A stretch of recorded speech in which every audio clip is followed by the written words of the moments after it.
2024 జనవరి 25 నాటి current affairs. ఈ వీడియోలో చాలా ఇంపార్టెంట్ క్వశ్చన్స్ అయితే ఈ కరెంట్ అఫైర్ వీడియోలో రావడం జరిగింది. 14వ వార్షిక ఆల్ ఇండియా పోలీస్ కమాండో పోటీలు జనవరి 22, 2024న విశాఖపట్నంలోని కాపుల్లపాడలోని గ్రౌండ్స్ శిక్షణ కేంద్రంలో ప్రారంభమయ్యాయి. వారం రోజుల పాటు జరిగే ఈ పోటీల్లో 16 రాష్ట్రాల నుంచి ఎలైట్ కమాండో బలగాలు పాల్గొంటున్నాయి. ఈ కార్యక్రమాన్ని కమిషనర్ ఏ. రవిశంకర్ ప్రారంభించారు. ఈ పోటీలో పాల్గొనే వారిలో ఒడిశా, ఛత్తీస్గఢ్ నుంచి స్పెషల్ ఆపరేషన్స్ గ్రూప్ ఎస్ఓజి, మహారాష్ట్ర నుంచి C-60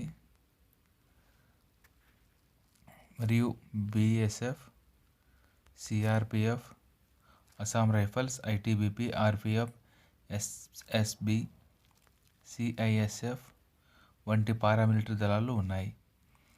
ఇంటెలిజెన్స్ బ్యూరో నుండి విశిష్ట న్యాయమూర్తుల ప్యానెల్ పోటీ అంతటా కమాండోలను అంచనా వేస్తుంది.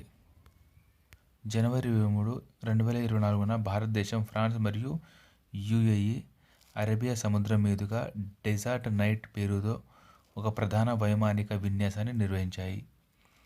సైనిక సహకారాన్ని బలోపేతం చేయడం కోసం మరియు ప్రాంతీయ భద్రతా సమస్యలను పరిష్కరించడం కోసం నిర్వహించారు. CK Naidu lifetime achievement అవార్డులు 2024 జనవరి 21న భారత క్రికెట్ నియంత్రణ మండలి BCCI మాజీ కెప్టెన్ మరియు ప్రధాన కోచ్ రవి శాస్త్రిని ప్రతిష్టాత్మక colonel CK Naidu lifetime achievement award అందుకున్నారు. పాలి ఉమ్రిగర్ అవార్డులు అందుకున్న వారు Jasprit Bumrah, Mohammed Shami. 2022-23 best batsmen international cricket of the year అవార్డును శుభ్మన్ గిల్ అందుకున్నారు. యశస్వి జైస్వాల్ 2022-23 సీజన్ ఉత్తమ అంతర్జాతీయ అరంగేట్రం అవార్డుతో సత్కరించబడ్డారు. స్పిన్నర్ దీప్తి శర్మ 2022-23 సీజన్లో అంతర్జాతీయ మహిళా క్రికెట్ ఆఫ్ ది ఇయర్గా ఎంపికైంది. భారత టేబుల్ టెన్నిస్ క్రీడాకారిణి శ్రీజ ఆకుల USAలోని టెక్సాస్లో జరిగిన WTT ఫీడర్ కార్పస్ క్రిస్టే 2024 తన తొలి అంతర్జాతీయ టైటిల్ను సాధించింది. 3 సార్లు ఒలింపియన్ అయిన USAకి చెందిన ప్రపంచ నంబర్ 46 లిల్లీ జాంగ్తో తలపడి శ్రీజ ఆకుల ఫైనల్లో బలమైన ప్రత్యర్థిని ఓడించింది. హమారా సంవిధాన్ హమారా సమ్మాన్.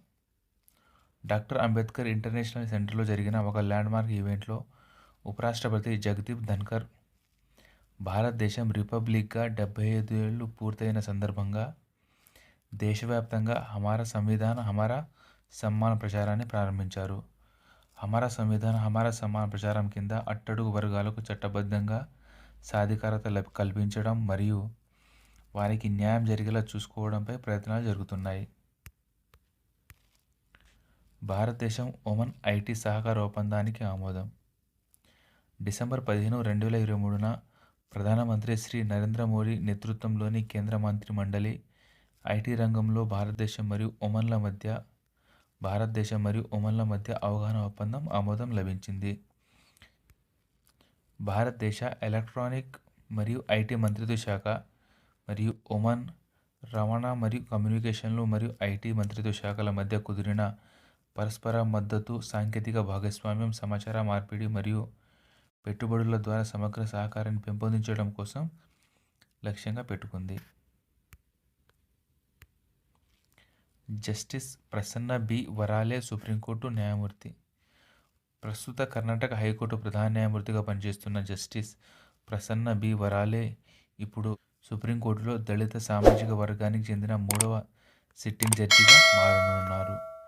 అతను షెడ్యూల్ కులానికి చెందిన అత్యంత సీనియర్ హైకోర్టు న్యాయమూర్తి. అంతేకాకుండా దేశవ్యాప్తంగా ఉన్న హైకోర్టుల ప్రధాన న్యాయమూర్తులలో షెడ్యూల్ కులానికి చెందిన ఏకైక ప్రధాన న్యాయమూర్తిగా ఆయన ప్రత్యేకతను కలిగి ఉన్నారు. ప్రస్తుతం సుప్రీంకోర్టులో దళిత వర్గానికి చెందిన సిట్టింగ్ జడ్జిలు justice BR Gavai, justice CT Ravikumar, మూడోవారు జస్టిస్ ప్రసన్న B. వరాలే. ప్రపంచంలోనే తొలి బ్లాక్ టైగర్ సఫారీ. మయూర్భంజ్లోని సిమ్లీపాల్ టైగర్ రిజర్వ్ సమీపంలో ప్రపంచంలోనే మొట్టమొదటి నల్లపులి సఫారీని ఏర్పాటుకు సంబంధించిన ప్రణాళికలను ఒడిశా ముఖ్యమంత్రి నవీన్ పట్నాయక్ ఆవిష్కరించారు.